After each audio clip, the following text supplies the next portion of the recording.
ನಮಸ್ಕಾರ ಸ್ನೇಹಿತರೆ, ಸುದ್ದಿಯಾನಕ್ಕೆ ಸ್ವಾಗತ. ನಾನು ಹರಿಪ್ರಸಾದ್. ರಾಷ್ಟ್ರ ರಾಜಕೀಯದಲ್ಲಿ ಈಗಾಗಲೇ ಲೋಕಸಭೆ ಚುನಾವಣೆಯ ಗಾಳಿ ಬೀಸುವುದಕ್ಕೆ ಶುರುವಾಗಿದೆ. ಪ್ರತಿಪಕ್ಷಗಳ ಇಂಡಿಯಾ ಮತ್ತು ಮೋದಿ ನೇತೃತ್ವದ ಎನ್ಡಿಎ ಮಧ್ಯೆ ನೇರ ಹಣಾಹಣಿ ನಡೆಯಲಿದೆ.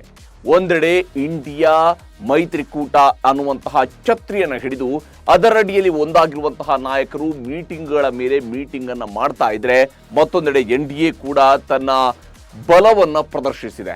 ಇಂಡಿಯಾ ಮತ್ತು ಎನ್ಡಿಎ ನಡುವೆ ಶುರುವಾಗಿರುವ ಲೋಕಸಭಾ ಗದ್ದುಗೆಯ ರೇಸ್ನಲ್ಲಿ ಸದ್ಯ ಯಾರು ಮುನ್ನಡೆಯನ್ನು ಸಾಧಿಸುವಂತಹ ನಿರೀಕ್ಷೆ ಇದೆ? ಅಧಿಕಾರಕ್ಕೆ ಏರೋದಕ್ಕೆ ಯಾರು ಫೇವರೇಟ್ ಆಗಿದ್ದಾರೆ? ಇಂಡಿಯಾ ಮೈತ್ರಿಕೂಟ ಎನ್ಡಿಎಗೆ ಎಷ್ಟರ ಮಟ್ಟಿಗೆ ಪೈಪೋಟಿ ನೀಡ್ತಾ ಇದೆ? ಪ್ರತಿಪಕ್ಷಗಳಿಗೆ ಮೋದಿ ಸರ್ಕಾರವನ್ನು ಮಣಿಸುವುದಕ್ಕೆ ಸಾಧ್ಯ ಆಗುತ್ತಾ? ಮತ್ತೊಮ್ಮೆ ಮೋದಿಯವರೇ ಪ್ರಧಾನಿಯಾಗುವಂಥದ್ದು 100% ಗ್ಯಾರಂಟಿನ? ದೇಶದಲ್ಲಿ ಮೋದಿ ವೇವ್ ಹೇಗಿದೆ? ಹವಾ ಬದಲಾಗ್ತಾ ಇದೆಯೇ? ಈಗ ಚುನಾವಣೆ ನಡೆದರೆ ಯಾರಿಗೆ ಎಷ್ಟು ಸೀಟ್ ಸಿಗಬಹುದು ಅನ್ನೋದರ ಬಗ್ಗೆ ದೇಶದ ಅತಿದೊಡ್ಡ ಮಾಧ್ಯಮ ಸಂಸ್ಥೆ ನಡೆಸಿರುವಂತಹ ಸಮೀಕ್ಷೆಯಲ್ಲಿ ಉಲ್ಲೇಖ ಆಗಿರುವಂತಹ ಅಂಶಗಳು ಏನೇನು? ಮೋದಿಯವರು ಪ್ರಧಾನಿ ಆಗ್ತಾರಾ ಅಥವಾ ಖರ್ಗೆ, ರಾಹುಲ್ ಗಾಂಧಿ ಅಂತವರು ಪ್ರಧಾನಮಂತ್ರಿ ಆಗೋದಕ್ಕೆ ಅವಕಾಶ ತೆರೆದುಕೊಳ್ಳುತ್ತಾ? ಇವೆಲ್ಲದರ ಕುರಿತಾದಂತಹ ಮಾಹಿತಿಯನ್ನ ಈ ಎಪಿಸೋಡ್ನಲ್ಲಿ ನೀಡ್ತೀನಿ. ಕಡೆ ತನಕವೂ ಕೂಡ ವಿಡಿಯೋವನ್ನ ಮಿಸ್ ಮಾಡದೆ ನೋಡಿ. ಹಾಗೆಯೇ ನಿಷ್ಪಕ್ಷಪಾತ ಜರ್ನಲಿಸಂ ಮಾಡುವಂತಹ ಸುದ್ದಿಯಾನದ ಸಬ್ಸ್ಕ್ರೈಬರ್ ಆಗೋದಕ್ಕೆ ಮರಿಬೇಡಿ.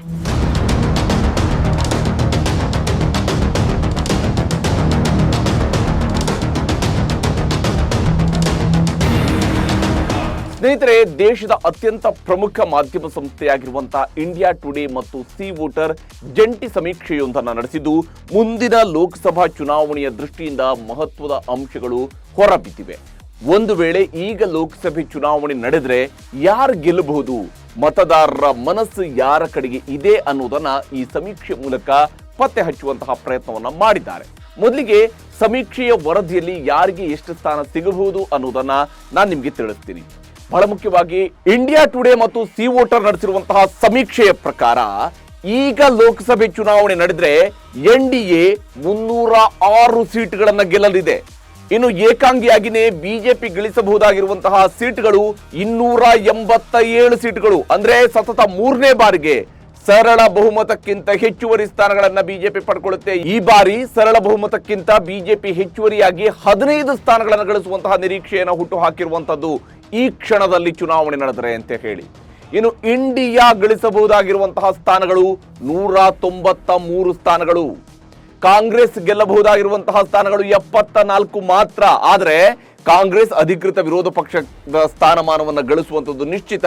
ಆದರೆ 3 ಅಂಕಿಯನ್ನ ಮತ್ತೊಮ್ಮೆ ದಾಟುವುದಕ್ಕೆ ಸಾಧ್ಯ ಆಗದೆ ಕಾಂಗ್ರೆಸ್ ಎಡವಬಹುದು ಅನ್ನೋದನ್ನ ಈ ಸಮೀಕ್ಷೆ ಹೇಳಿದೆ. ಇನ್ನು ಎನ್ಡಿಎ ಮತಗಳಿಕೆ ಎಷ್ಟು ಮಾಡಬಹುದು, ವೋಟ್ ಶೇರ್ ಎಷ್ಟಾಗಬಹುದು ಅನ್ನುವಂಥದ್ದು ಇರುವಂತಹ ನಿರೀಕ್ಷೆಯನ್ನ ನೋಡ್ತಾ ಹೋದ್ರೆ 43%. ಹಾಗೆಂತೇಳಿ ಇಂಡಿಯಾ ಮೈತ್ರಿಕೂಟ ತೀರಾ ಹಿಂದೆ ಬಿದ್ದಿಲ್ಲ. ಇಂಡಿಯಾ ಮೈತ್ರಿಕೂಟ ಮತಗಳಿಕೆ ನಿರೀಕ್ಷೆ ಇರುವಂಥದ್ದು 41%ನಷ್ಟು ಮತಗಳಿಕೆಯನ್ನು ಮಾಡ್ತಾರೆ ಅಂತ ಹೇಳಿ. ಈಗ ಲೋಕಸಭೆ ಚುನಾವಣೆ ನಡೆದರೆ ಈ ರೀತಿಯ ಫಲಿತಾಂಶ ಬರಬಹುದು ಅನ್ನುವಂಥದ್ದು ಇಂಡಿಯಾ ಟುಡೇ ಮತ್ತು ಸಿ ವೋಟರ್ ಸಮೀಕ್ಷೆಯ ಒಟ್ಟು ವರದಿ. ಒಂದು ಅಂಶವನ್ನು ನಾನು ಇಲ್ಲಿ ಇಂಡಿಯಾ ಟುಡೇ ಮತ್ತು ಸಿ ವೋಟರ್ ಸಮೀಕ್ಷೆಯ ವಿಚಾರದಲ್ಲಿ ಹೇಳಲೇಬೇಕು. ಇಂಡಿಯಾ ಟುಡೇ ಇತ್ತೀಚಿನ ವರ್ಷಗಳಲ್ಲಿ ಸಮೀಕ್ಷೆಯ ಮೂಲಕವಾಗಿ, ಅಂದ್ರೆ ವಿಶೇಷವಾಗಿ ಚುನಾವಣೆ ಸಂದರ್ಭದಲ್ಲಿ ನಡೆಸುವಂತಹ ಒಪಿನಿಯನ್ ಪೋಲ್ ಮತ್ತು ಚುನಾವಣೋತ್ತರ ಸಮೀಕ್ಷೆ, ಮತಗಟ್ಟೆ ಸಮೀಕ್ಷೆ, ಎಕ್ಸಿಟ್ ಪೋಲ್ ವಿಚಾರದಲ್ಲಿ ಅತ್ಯಂತ ನಿಖರವಾಗಿ ಮತ್ತು ಆಲ್ಮೋಸ್ಟ್ ಇಂಡಿಯಾ ಟುಡೇ ಅತ್ಯಂತ ಹತ್ತಿರವಾದಂತಹ ಸಮೀಕ್ಷೆಯ ವರದಿಯನ್ನು ನೀಡ್ತಾ ಬಂದಿರುವಂಥದ್ದನ್ನು ನಾವಿಲ್ಲಿ ಉಲ್ಲೇಖ ಮಾಡಲೇಬೇಕು. ಹೀಗಾಗಿ ಸಮೀಕ್ಷೆಯ ವರದಿ ಪ್ರಕಾರ ನಾವು ನೋಡೋದಿದ್ರೆ 3ನೇ ಬಾರಿಗೆ ಪ್ರಧಾನಿ ಮೋದಿಯವರು ಸರ್ಕಾರವನ್ನು ನಡೆಸಿ ಅಧಿಕಾರದ ಗದ್ದುಗೆಯನ್ನು ಏರುವಂಥದ್ದು ಖಚಿತವಾಗಿದೆ. ಆದರೆ ಈ ಸಮೀಕ್ಷೆಯಿಂದ ಕೆಲ ಸೂಕ್ಷ್ಮ ಸಂಗತಿಗಳನ್ನ ಕೂಡ ನಾವಿಲ್ಲಿ ಅರ್ಥ ಮಾಡಿಕೊಳ್ಳಲೇಬೇಕಾಗತ್ತೆ. ಮೋದಿ ಅವರ ಎದುರಾಳಿಗಳು ಏಕಾಂಗಿಯಾಗಿ ಒಬ್ಬರಾದ ಮೇಲೆ ಒಬ್ರು ಹೋರಾಡೋದಕ್ಕಿಂತ ಹೆಚ್ಚಾಗಿ ಈಗ ಮಾಡಿಕೊಂಡಿರುವಂತಹ ಮೈತ್ರಿಕೂಟದ ಮೂಲಕ ಬಿಜೆಪಿಯನ್ನು ಎದುರಿಸಿದ್ರೆ ಪ್ರತಿಪಕ್ಷಗಳ ದೃಷ್ಟಿಯಿಂದ ಅವರಿಗೆ ಒಳ್ಳೆಯದಾಗಬಹುದು. ಯಾಕಂದ್ರೆ 193 ಸ್ಥಾನಗಳನ್ನ ಗೆಲ್ಲಬಹುದಾದ್ರೆ ತಕ್ಕ ಮಟ್ಟಿಗೆ ಮೋದಿ ಬಣಕ್ಕೆ ಸೆಡ್ಡು ಹೊಡೆಯುವ ಮಟ್ಟಿಗೆ ಬೆಳೀತಾ ಇರುವಂತಹ ಲಕ್ಷಣವನ್ನ ಇಂಡಿಯಾ ತೋರಿಸ್ತಾ ಇದೆ. ಆದ್ರೆ ಇದು ಸದ್ಯದ ಟ್ರೆಂಡಿಂಗ್. ಚುನಾವಣೆಗೆ ಇನ್ನೂ ಕೂಡ ಸುಮಾರು 7-8 ತಿಂಗಳುಗಳಿವೆ. ಆ ವೇಳೆಗೆ ರಾಷ್ಟ್ರ ರಾಜಕೀಯದ ವಾತಾವರಣ ಹೇಗೆ ಬೇಕಿದ್ರೂ ಕೂಡ ಬದಲಾಗಬಹುದು. ಮಹಾಮೈತ್ರಿ ಪಡೆ ಇನ್ನಷ್ಟು ಗಟ್ಟಿ ಆಗಲೂಬಹುದು ಅಥವಾ ಒಡೆದು ಚೂರಾಗಲೂಬಹುದು. ಮೋದಿ ಸರ್ಕಾರ ಆಡಳಿತದಲ್ಲಿ ಕೆಲವು ಚಮತ್ಕಾರಗಳನ್ನು ಸೃಷ್ಟಿ ಮಾಡಲೂಬಹುದು ಅಥವಾ ಪರಿಸ್ಥಿತಿ ಸರ್ಕಾರದ ಕೈ ಮೀರಿ ಹೋಗಲೂಬಹುದು. ಇಲ್ಲಿ ಇಂಡಿಯಾ ಮೈತ್ರಿಕೂಟದಲ್ಲಿರುವ ಪಕ್ಷಗಳು ಎಷ್ಟರ ಮಟ್ಟಿಗೆ ಒಗ್ಗಟ್ಟಾಗಿರ್ತವೆ, ಸಹಮತದೊಂದಿಗೆ ಸೀಟು ಹಂಚಿಕೆಯಲ್ಲಿ ಎಷ್ಟರ ಮಟ್ಟಿಗೆ ಯಶಸ್ವಿ ಆಗ್ತವೆ, ಅಖಾಡದಲ್ಲಿ ಯಾವ ಸ್ವರೂಪದಲ್ಲಿ ಪ್ರಚಾರವನ್ನು ನಡೆಸ್ತವೆ, ಮತದಾರನ ಮೇಲೆ ಪ್ರಭಾವ ಎಷ್ಟರ ಮಟ್ಟಿಗೆ ಬೀರ್ತವೆ ಅನ್ನೋದರ ಮೇಲೆಯೇ ಇಂಡಿಯಾ ಮೈತ್ರಿಕೂಟದ ಭವಿಷ್ಯ ನಿಂತಿದೆ. ಮತ್ತೊಂದೆಡೆ ಬಿಜೆಪಿ ಭವಿಷ್ಯ ಏನಾಗಬಹುದು ಅನ್ನೋದನ್ನ ಕೂಡ ಈ ಸಮೀಕ್ಷೆಯ ವರದಿಯಿಂದ ನಾವು ಲೆಕ್ಕಾಚಾರ ಮಾಡಬಹುದು. ಅಸಲಿಗೆ NDA 2024 ಲೋಕಸಭಾ ಚುನಾವಣೆಯಲ್ಲಿ ಟಾರ್ಗೆಟ್ ಇಟ್ಕೊಂಡಿರುವಂಥದ್ದು ಬರೋಬ್ಬರಿ 400 ಕ್ಷೇತ್ರಗಳಲ್ಲಿ ಗೆಲ್ಲಬೇಕು ಅಂತ ಹೇಳಿ. 400 ಸೀಟ್ ಗೆಲ್ತೇವೆ ಅಂತ ಕೇಸರಿ ಕಲಿಗಳು ಹೇಳಿಕೊಳ್ತಾ ಇದ್ದಾರೆ. ಆದರೆ ಇಂಡಿಯಾ ಮೈತ್ರಿಕೂಟ ರಚನೆಯಾದ ಬಳಿಕ ಸದ್ಯದ ಪರಿಸ್ಥಿತಿಯಲ್ಲಿ ಬಿಜೆಪಿಗೆ ತನ್ನ ನಂಬರ್ ಟಾರ್ಗೆಟ್ ಅನ್ನ ರೀಚ್ ಆಗೋದಿಕ್ಕೆ ಸಾಧ್ಯ ಆಗೋದಿಲ್ಲ ಅಂತ ಸಮೀಕ್ಷೆ ಹೇಳ್ತಾ ಇದೆ. ಸಮೀಕ್ಷಾ ವರದಿಯ ಪ್ರಕಾರ NDA 302 ಸೀಟ್ಗಳನ್ನ ಮಾತ್ರ ಗೆದ್ದುಕೊಳ್ಳುವಂತಹ ಸಾಧ್ಯತೆ ಇದೆ. ಅಂದ್ರೆ ಕಳೆದ ಬಾರಿ ಗೆದ್ದಿರುವಂತಹ ಸೀಟ್ಗಳಲ್ಲೂ ಕೂಡ NDA ಕಳೆದುಕೊಳ್ಳುತ್ತೆ ಅನ್ನೋದನ್ನ ಹೇಳ್ತಾ ಇದೆ. ಆದರೆ ಮುಂದಿನ ದಿನಗಳಲ್ಲಿ ತನ್ನ ನಂಬರ್ ಅನ್ನ ಹೆಚ್ಚಿಸಿಕೊಳ್ಳುವ ಎಲ್ಲ ಅವಕಾಶಗಳು ಕೂಡ ಬಿಜೆಪಿಗೆ ಇದ್ದೇ ಇದೆ. ಯಾಕಂದ್ರೆ ಲೋಕಸಭೆ ಚುನಾವಣೆಗೂ ಮುಂಚಿತವಾಗಿ ಪಂಚ ರಾಜ್ಯಗಳ ವಿಧಾನಸಭಾ ಚುನಾವಣೆ ಕೂಡ ನಡೆಯೋದಿದೆ. ವಿಧಾನಸಭೆ ಚುನಾವಣೆಯ ಫಲಿತಾಂಶ NDA ಮತ್ತು ಇಂಡಿಯಾ ಮೈತ್ರಿಕೂಟದ ಮೇಲೆ ಪರಿಣಾಮವನ್ನು ಬೀರುವಂತಹ ಸಾಧ್ಯತೆ ಇದ್ದೇ ಇದೆ. ಇದರ ಜೊತೆಗೆ ಇದೇ ವರ್ಷ ದೆಹಲಿಯಲ್ಲಿ G20 ಸಭೆ ಕೂಡ ನಡೆಯಲಿದೆ. ಇದು ಮೋದಿ ಸರ್ಕಾರದ ಇಮೇಜ್ ಅನ್ನ ಮತ್ತಷ್ಟು ಹೆಚ್ಚಿಸುವುದರಲ್ಲಿ ಯಾವುದೇ ಅನುಮಾನ ಬೇಕಿಲ್ಲ. ಪ್ರಧಾನಿ ಮೋದಿ ಅವರು ತಮ್ಮ ಖ್ಯಾತಿಯನ್ನ G20 ಸಭೆಯ ಮೂಲಕ ಇನ್ನಷ್ಟು ಹೆಚ್ಚಿಸಿಕೊಳ್ಳುವಂಥದ್ದು ಖಚಿತ. ಇದರ ಜೊತೆಗೆ ಲೋಕಸಭೆ ಚುನಾವಣೆಗೂ ಮುಂಚಿತವಾಗಿ ಅಯೋಧ್ಯೆಯ ರಾಮ ಜನ್ಮಭೂಮಿಯಲ್ಲಿ ನೂತನ ರಾಮ ಮಂದಿರ ಕೂಡ ಉದ್ಘಾಟನೆ ಆಗಲಿದೆ. ಹೀಗಾಗಿ ಬಿಜೆಪಿ ಹಿಂದುತ್ವದ ವೋಟ್ ಬ್ಯಾಂಕ್ ಮತ್ತಷ್ಟು ಗಟ್ಟಿಯಾಗಬಹುದು. ಇದರ ಪರಿಣಾಮವಾಗಿ 400 ನಂಬರ್ ರೀಚ್ ಆಗದಿದ್ರೂ ಬಿಜೆಪಿಗೆ 350 ಗಡಿಯವರೆಗೆ ತಲುಪುವ ಎಲ್ಲ ಅವಕಾಶಗಳು ಕೂಡ ಇದ್ದೇ ಇವೆ. ಇವೆಲ್ಲವೂ ಮಹಾಮೈತ್ರಿಕೂಟ ಎಷ್ಟರ ಮಟ್ಟಿಗೆ ಮೋದಿ ವಿರುದ್ಧ ಪ್ರಭಾವಿಯಾಗಿ ನಿಲ್ತವೆ, ಇಂಡಿಯಾ ಒಕ್ಕೂಟ ಎಷ್ಟರ ಮಟ್ಟಿಗೆ ಸದೃಢವಾಗಿ ಇರುತ್ತೆ ಅನ್ನೋದರ ಮೇಲೆಯೂ ಕೂಡ ನಿಂತಿದೆ. ಆದರೆ ಇಲ್ಲಿ ಇನ್ನೊಂದು ಸಂಗತಿ ಕೂಡ ಅಡಗಿದೆ. ಬಿಜೆಪಿ ಮೋದಿ ಅವರ ವರ್ಚಸ್ಸಿನ ಮೇಲೆ ಹೆಚ್ಚು ಭಾರ ಹಾಕ್ತಾ ಕೂತಿರುವಂಥದ್ದು ಸ್ಪಷ್ಟವಾಗಿದೆ. ನೋಡಿ, ಭಾರತದ ಚುನಾವಣಾ ಇತಿಹಾಸವನ್ನು ತೆಗೆದು ನೋಡಿದ್ರೆ ಈ ಹಿಂದೆ 1977ರಲ್ಲಿ ಕಾಂಗ್ರೆಸ್ ಇಂದಿರಾ ಗಾಂಧಿ ಅವರ ಪಾಪ್ಯುಲಾರಿಟಿ ಮೇಲೇನೆ ಚುನಾವಣೆಯನ್ನ ನಡೆಸಿತ್ತು. 72ರಲ್ಲಿ ಅವರು ಗೆದ್ದಿರಬಹುದು. ಆದರೆ 77ರಲ್ಲಿ ಕೇವಲ ಕಾಂಗ್ರೆಸ್ ಮಾತ್ರ ಅಲ್ಲ, ಸ್ವತಃ ಇಂದಿರಾ ಗಾಂಧಿ ಕೂಡ ಚುನಾವಣೆಯಲ್ಲಿ ಸೋಲನ್ನ ಅನುಭವಿಸಿತು. ಉತ್ತರ ಪ್ರದೇಶದ ರಾಯ್ಬರೇಲಿ ಕ್ಷೇತ್ರವನ್ನ ಅಂದು ಇಂದಿರಾ ಗಾಂಧಿ ಅವರು ಕಳೆದುಕೊಂಡಿದ್ರು. ಅದಕ್ಕೆ ಕಾರಣಗಳು ಬೇರೆ ಇರಬಹುದು, ತುರ್ತು ಪರಿಸ್ಥಿತಿಯನ್ನು ಹೇರಿದ್ದು, ಇವೆಲ್ಲವೂ ಕೂಡ ಕಾರಣಗಳು ಇದ್ದೇ ಇರಬಹುದು. ಆದರೆ ಇಂದಿರಾ ಗಾಂಧಿಯವರ ವಿರುದ್ಧ, ಅವರ ಕಾಂಗ್ರೆಸ್ನ ವಿರುದ್ಧ ಅಂದು ಜನತಾ ಪಕ್ಷ ಅಂತ ಹೇಳಿ ಹುಟ್ಟು ಹಾಕಲಾಗಿತ್ತು. ವಿರೋಧ ಪಕ್ಷಗಳೆಲ್ಲ ಒಗ್ಗೂಡಿ ಒಂದೇ ಛತ್ರಿಯ ಅಡಿಯಲ್ಲಿ ಅವತ್ತು ಸೇರಿಕೊಂಡು ಚುನಾವಣೆಯನ್ನು ನಡೆಸಿದ್ದು.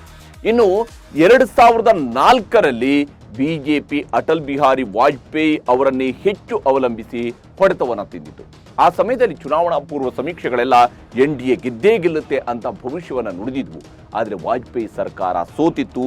ಬಡ ಮತ್ತು ಮಧ್ಯಮ ವರ್ಗಕ್ಕೆ NDA ಸರ್ಕಾರದ ವಿರುದ್ಧ ಇದ್ದಂತಹ ಅಸಮಾಧಾನ ಅದಕ್ಕೆ ಬಹಳ ಮುಖ್ಯವಾದಂತಹ ಕಾರಣ ಆಗಿತ್ತು. ಅದು ವಾಜಪೇಯಿ ಸರ್ಕಾರ ರೈತರ ಕಿಂಗಡಿಗೂ ಕೂಡ ಆಗ ಗುರಿಯಾಗಿತ್ತು.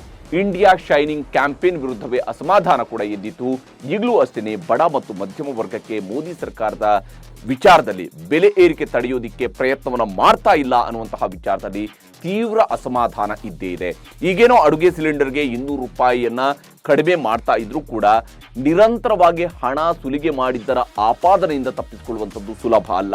ಮತ್ತು ಇದು ಕೇವಲ ಪಂಚರಾಜ್ಯಗಳ ಚುನಾವಣೆಯ ಕಾರಣದಿಂದಾಗಿ ದರ ಇಳಿಕೆಯ ಸರ್ಕಸ್ ಅನ್ನುವಂಥದ್ದು ಕೂಡ ಮತದಾರರಿಗೆ ಅರ್ಥ ಆಗ್ತಾ ಇರುತ್ತೆ.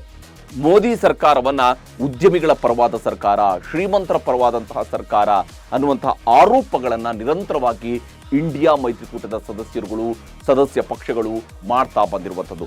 ಒಂದು ವೇಳೆ ಬಡ ಮತ್ತು ಮಧ್ಯಮ ವರ್ಗದ ಮನವೊಲಿಕೆಯನ್ನು ಮಾಡೋದರಲ್ಲಿ ಬಿಜೆಪಿ ಯಶಸ್ವಿಯಾಗದೇ ಇದ್ರೆ 2024ರಲ್ಲಿ ಹೊಡೆತ ತಿನ್ನುವಂತಹ ಗ್ಯಾರಂಟಿಯೂ ಇದ್ದೇ ಇದೆ.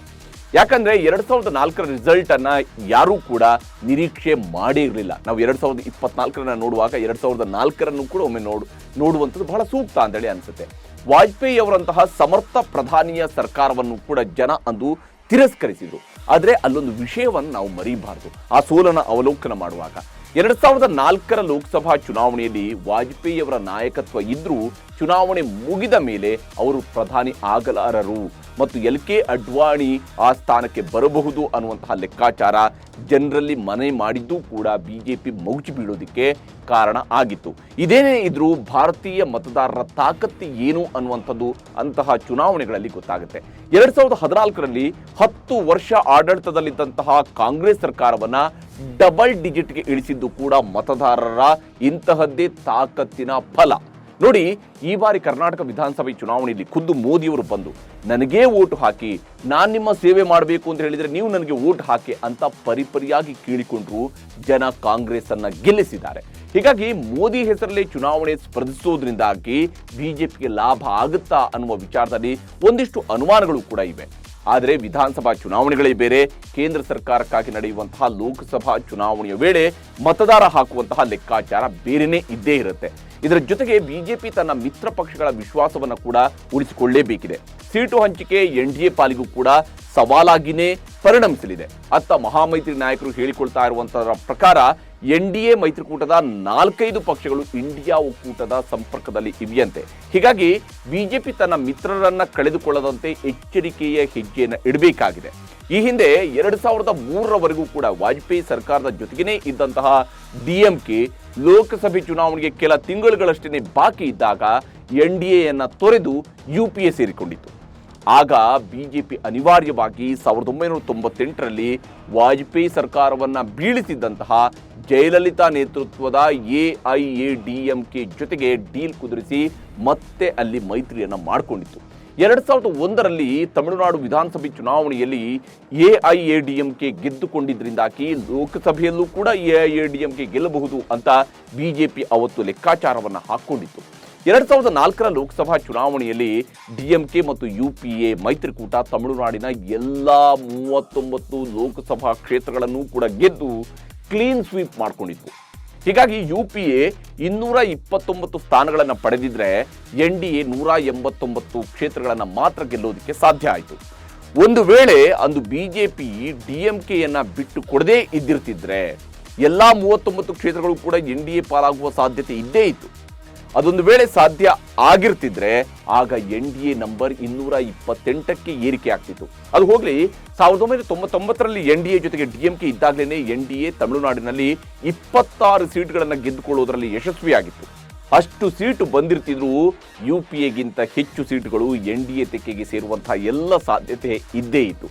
ಹಾಗೇನಾದ್ರೂ ಆಗಿರ್ತಿದ್ರೆ 2004ರಲ್ಲೂ ಮತ್ತೆ ಬಿಜೆಪಿ ನೇತೃತ್ವದ ಸರ್ಕಾರ ರಚನೆಯಾಗುವ ಸಾಧ್ಯತೆ ಇತ್ತು. ಆದರೆ DMKಯ ಒಂದು ನಡೆಯಿಂದ ಲೋಕಸಭೆ ಚುನಾವಣೆಯ ದಿಕ್ಕೇ ಬದಲಾಗಿ ಹೋಗಿತ್ತು. ರಾಷ್ಟ್ರ ರಾಜಕೀಯದ ಶೇಪ್ ಚೇಂಜ್ ಆಗಿತ್ತು. ರಾಷ್ಟ್ರೀಯ ಪಕ್ಷಗಳು ಸ್ಥಳೀಯ ಮಿತ್ರ ಪಕ್ಷಗಳ ಮಹತ್ವ ಏನು ಅನ್ನೋದನ್ನ ಅರ್ಥೈಸಿಕೊಳ್ಳೋದಕ್ಕೆ 2004ರ ಫಲಿತಾಂಶವೇ ಬಹಳ ಒಳ್ಳೆಯ ಎಕ್ಸಾಂಪಲ್. 2014ರಲ್ಲಿ NDA ಬಿಹಾರದ 40 ಲೋಕಸಭಾ ಕ್ಷೇತ್ರಗಳ ಪೈಕಿ 30 ಸ್ಥಾನಗಳನ್ನು ಗೆದ್ದುಕೊಳ್ಳುವಲ್ಲಿ ಯಶಸ್ವಿಯಾಗಿತ್ತು. 2019ರಲ್ಲಿ ನಿತೀಶ್ ಕುಮಾರ್ ನೇತೃತ್ವದ JDU ಜೊತೆಗೆ ಮೈತ್ರಿ ಮಾಡಿಕೊಂಡಿದ್ದರ ಪರಿಣಾಮವಾಗಿ 39 ಕ್ಷೇತ್ರಗಳನ್ನು NDA ಬಿಹಾರದಲ್ಲಿ ಗೆದ್ದಿತ್ತು. ಆದರೆ ಈಗ ನಿತೀಶ್ NDAಯ ಜೊತೆಗಿಲ್ಲ. ಬಿಹಾರದಲ್ಲಿ JDU ಮತ್ತು RJD ಮೈತ್ರಿಕೂಟ ಬಲವಾಗಿದೆ. ಹೀಗಾಗಿ 2024ರ ಲೋಕಸಭಾ ಚುನಾವಣೆಯಲ್ಲಿ ಬಿಹಾರದಲ್ಲಿ NDA ಹೊಡೆತ ತಿನ್ನುವ ಸಾಧ್ಯತೆ ಹೆಚ್ಚಿದೆ. ಮಹಾರಾಷ್ಟ್ರದಲ್ಲಿ ಉದ್ಧವ್ ನೇತೃತ್ವದ ಶಿವಸೇನೆ ಬಿಜೆಪಿ ಜೊತೆಗೆ ಇಲ್ಲದೆ ಇರೋದ್ರಿಂದಾಗಿ ಅಲ್ಲೂ ಕೂಡ ಒಂದಷ್ಟು ವ್ಯತ್ಯಾಸ ಆಗಲೂಬಹುದು.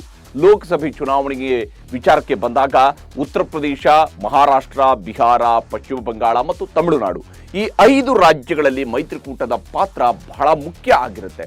50% ಲೋಕಸಭಾ ಕ್ಷೇತ್ರಗಳು ಈ 5 ರಾಜ್ಯಗಳಲ್ಲಿನೇ ಇವೆ. ಹೀಗಾಗಿ ಸ್ಥಳೀಯ ಪಕ್ಷಗಳ ಜೊತೆಗಿನ ಹೊಂದಾಣಿಕೆ ಇಡೀ ಚುನಾವಣಾ ಫಲಿತಾಂಶದ ಮೇಲೆ ಪರಿಣಾಮವನ್ನ ಬೀರುತ್ತೆ. NDA ವರ್ಸಸ್ ಇಂಡಿಯಾ ರಾಷ್ಟ್ರೀಯವಾದದ ಸಮರ. ಹಿಂದುತ್ವದ ಜೊತೆಗೆ ರಾಷ್ಟ್ರೀಯವಾದ ಅನ್ನೋದು ಬಿಜೆಪಿಯ ಪ್ರಮುಖ ಅಸ್ತ್ರಗಳಲ್ಲಿ ಒಂದು. ಆದರೆ ಮಹಾಮೈತ್ರಿಕೂಟಕ್ಕೆ ಹಿಂದುತ್ವದ ಅಜೆಂಡಾವನ್ನ ಬಳಸೋದಕ್ಕೆ ಸಾಧ್ಯ ಆಗದೇ ಇದ್ರೂ ತನ್ನದೇ ರಾಷ್ಟ್ರೀಯವಾದವೊಂದನ್ನ ಈಗಲೇ ಪಿಚ್ ಮಾಡಬೇಕಿದೆ. ಬಿಜೆಪಿಗಿಂತ ವಿಭಿನ್ನವಾದ ಹೊಸ ಮಾದರಿಯ ರಾಷ್ಟ್ರೀಯತೆಯನ್ನ ಇಂಡಿಯಾ ಮೈತ್ರಿಕೂಟ ಬಲವಾಗಿ ಪ್ರತಿಪಾದಿಸಬೇಕಾಗಿರುವಂಥದ್ದು ಅವರಿಗಿರುವಂತಹ ಅನಿವಾರ್ಯತೆ. ಬಿಜೆಪಿಯ ರಾಷ್ಟ್ರೀಯತೆಯಲ್ಲಿ ಹಿಂದುತ್ವ ಅಡಗಿದ್ದು, ಇತ್ತ ಮಹಾಮೈತ್ರಿಕೂಟ ತನ್ನ ಹೊಸ ರಾಷ್ಟ್ರೀಯತೆಯ ಮಾರ್ಗವನ್ನ ಯಾವ ರೀತಿಯಲ್ಲಿ ನಿರ್ಮಾಣ ಮಾಡಿಕೊಳ್ಳುತ್ತೆ ಅನ್ನೋದು ಕೂಡ ಇಲ್ಲಿರುವ ಕುತೂಹಲ. ಸಹಜವಾಗಿ ಅವರು ಸಂವಿಧಾನದ ಆಶಯದ ಆಧಾರದ ಮೇಲೆ ರಾಷ್ಟ್ರೀಯತೆಯನ್ನ ಹೇಳ್ತಾ ಇದ್ದಾರೆ, ಆದರೆ ಅದು ನಿಜಕ್ಕೂ ಕೂಡ ಜನರವರೆಗೂ ಕೂಡ ಹೇಗೆ ಕನ್ವಿನ್ಸ್ ಆಗುತ್ತೆ ಅನ್ನುವಂಥದ್ದು ಬಹಳ ಮುಖ್ಯವಾಗಿರುವಂಥದ್ದು. ಪ್ರತಿಪಕ್ಷಗಳವರು ಮುಂದಿಡ್ತಿರುವಂತಹ ರಾಷ್ಟ್ರೀಯತೆ. ಇತ್ತೀಚಿನ ವರ್ಷಗಳಲ್ಲಿ ರಾಷ್ಟ್ರೀಯತೆ ವಿಚಾರ ಮುನ್ನೆಲೆಗೆ ಬಂದಾಗ ರಾಜಕೀಯವಾಗಿ ಕಾಂಗ್ರೆಸ್ ಸೇರಿದಂತೆ ಪ್ರತಿಪಕ್ಷಗಳು ಬಿಜೆಪಿ ಮುಂದೆ ವೀಕ್ ಆಗಿನೇ ಕಾಣಿಸ್ಕೊಂಡಿವೆ. ಲೋಕಸಭೆ ಚುನಾವಣೆಯನ್ನು ಗೆಲ್ಲುವ ದೃಷ್ಟಿಯಿಂದ ರಾಷ್ಟ್ರೀಯತೆ ವಿಚಾರದಲ್ಲಿ ಸ್ಪಷ್ಟ ನಿಲುವು ತಳೆಯುವಂಥದ್ದು ಕೂಡ ಸದ್ಯದ ಪರಿಸ್ಥಿತಿಯಲ್ಲಿ ರಾಷ್ಟ್ರ ರಾಜಕೀಯದಲ್ಲಿ ಅನಿವಾರ್ಯವಾಗಿದೆ. ಹೀಗಾಗಿ ಇಂಡಿಯಾ ಮೈತ್ರಿಕೂಟ ಬಿಜೆಪಿಯ ಹಿಂದುತ್ವದ ವಿರುದ್ಧ ತನ್ನ ಸೆಕ್ಯುಲರ್ ನಿಲುವಿನೊಂದಿಗೆ ರಾಷ್ಟ್ರೀಯತೆಗೆ ಹೊಸ ಡೈಮೆನ್ಷನ್ ಮತ್ತು ಹೊಸ ಡೆಫಿನಿಷನ್ ಕಂಡುಕೊಳ್ಬೇಕಾಗಿದೆ. ಇವಿಷ್ಟು ಲೋಕಸಭೆ ಚುನಾವಣೆ ಕುರಿತು ರಾಷ್ಟ್ರ ರಾಜಕಾರಣದಲ್ಲಿ ಆಗ್ತಾ ಇರುವಂತಹ ಲೇಟೆಸ್ಟ್ ಬೆಳವಣಿಗೆಗಳ ಕುರಿತಾದಂತಹ ಮಾಹಿತಿ. 2024ರಲ್ಲಿ ಮೋದಿ ನೇತೃತ್ವದ NDA ಮೈತ್ರಿಕೂಟ ಗೆಲ್ಲುತ್ತಾ, ಇಲ್ಲ 2004ರಲ್ಲಿ ಆದಂತೆ ಅಚ್ಚರಿಯ ಫಲಿತಾಂಶ ಬಂದು ಇಂಡಿಯಾ ಮಹಾಮೈತ್ರಿಕೂಟ ಅಧಿಕಾರವನ್ನ ಏರಬಹುದಾ? ಈ ಕುರಿತಾದಂತಹ ಅಭಿಪ್ರಾಯವನ್ನ ನೀವು ಕಾಮೆಂಟ್ ಮೂಲಕ ತಿಳಿಸೋದಕ್ಕೆ ಮರಿಬೇಡಿ. ನಮಸ್ಕಾರ.